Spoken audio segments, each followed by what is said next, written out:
Okay. We'll come back. We'll come back to you, Madame Perrot.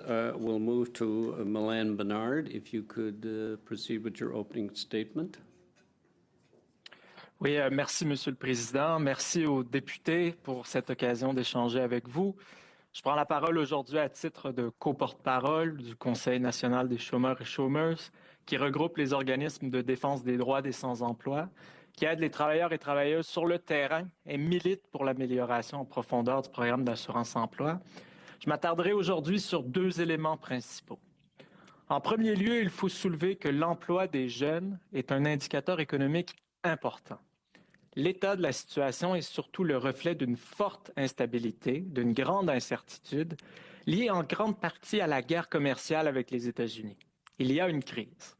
Chez les employeurs, quand on coupe chez les derniers arrivés, c'est souvent les jeunes, et surtout, on n'embauche pas. Les jeunes sont donc laissés de côté.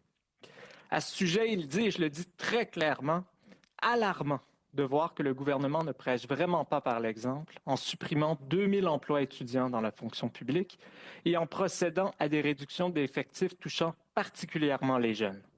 On fragilise l'emploi chez les jeunes et de bons emplois. Et on fragilise la transmission de compétences. On fragilise aussi notre fonction publique. En second lieu, face à la crise tarifaire, le gouvernement avait mis en place au printemps dernier des mesures temporaires à l'assurance-emploi. Deux de ces mesures, la prolongation de la suspension du délai de carence et des règles entourant le traitement des indemnités de cessation d'emploi, sont prolongées jusqu'en avril prochain. Il faudra penser à les rendre permanentes une bonne fois pour toutes. La troisième mesure vient quant à elle à échéance dans quelques jours, le 11 octobre. Elle permettait une admissibilité élargie à l'assurance-emploi pour contrer l'instabilité économique. En refusant de la prolonger, le gouvernement met les travailleurs et travailleuses précaires, notamment les jeunes, dans une position vulnérable et ne semble pas réaliser que la crise n'affecte pas juste les gens qui ont des emplois depuis plusieurs années. Elle affecte tout le monde. Parce que, à cette mesure, on lui a préféré une mesure alambiquée, accordant des semaines supplémentaires de prestations d'assurance-emploi pour les dits travailleurs de longue date, laissant tomber plusieurs milliers d'autres en ressuscitant une mesure discriminatoire d'un ancien gouvernement qui l'avait quant à lui utilisée dans une contre-réforme du programme d'assurance-emploi. En ciblant ces travailleurs de longue date, on crée une division artificielle et inéquitable parmi les travailleurs et travailleuses, en écartant d'emblée les jeunes, entre autres, de ces mesures de soutien. C'est discriminatoire envers les jeunes et envers tant d'autres. On parle d'exclure de nombreux travailleurs et travailleuses, notamment de l'industrie automobile, ceux-là même que l'on voulait cibler avec cette mesure et qui furent affectés par de longues périodes d'inactivité ces dernières années. On exclut aussi de nombreuses travailleuses à temps partiel. Et je le dis au féminin, car 75% de ces travailleuses sont des femmes, et de nombreuses jeunes femmes. Sans parler des saisonniers, figure importante, incontournable de l'économie québécoise et canadienne, qui, crise après crise, sont encore exclus. En abandonnant les saisonniers, on abandonne aussi nos régions. La meilleure façon de lutter contre la précarité, c'est d'offrir un filet social digne de ce nom. Je vous invite à considérer l'amélioration du programme d'assurance-emploi afin de fournir à l'ensemble des travailleurs-travailleuses une réelle protection en cas de chômage, peu importe les tempêtes économiques éventuelles. Une admissibilité élargie, une révision des sanctions pour permettre une meilleure flexibilité, la prolongation des mesures déjà en place et une amélioration des prestations pour les proches aidants. Nous réitérons ainsi nos suggestions soumises à vos collègues du Comité des finances via notre mémoire lors des consultations prébudgétaires. Le gouvernement a la possibilité de se remettre dans le droit chemin, de revenir sur certaines de ses décisions et de respecter ses engagements qu'ils ont maintes fois répétés, élection et après élection. Je vous remercie de votre attention. Il me fera plaisir de répondre à vos questions dans la langue de votre choix.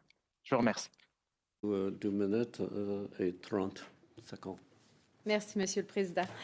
J'aimerais maintenant poser une question à Monsieur Bernard.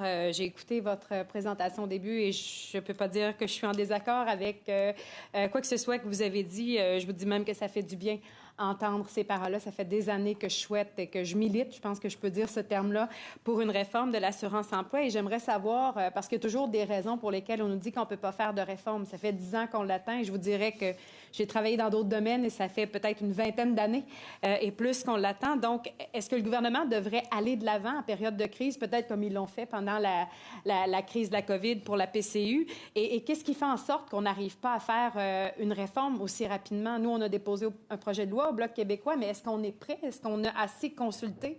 De quelle façon est-ce que vous l'expliquez? Merci. Oui, merci pour la question. Il y avait une ouverture au sortir de la crise sanitaire. Il y a eu des consultations. On croyait vraiment, et vraiment sans aucune partisanerie, je crois qu'il y avait plusieurs personnes de différents niveaux qui pensaient qu'on allait aller de l'avant. Peut-être pas avec une réforme comme certains le souhaitent, comme les groupes de travailleurs, travailleuses comme les nous le souhaitent complètement, mais une réforme qui allait véritablement améliorer les choses.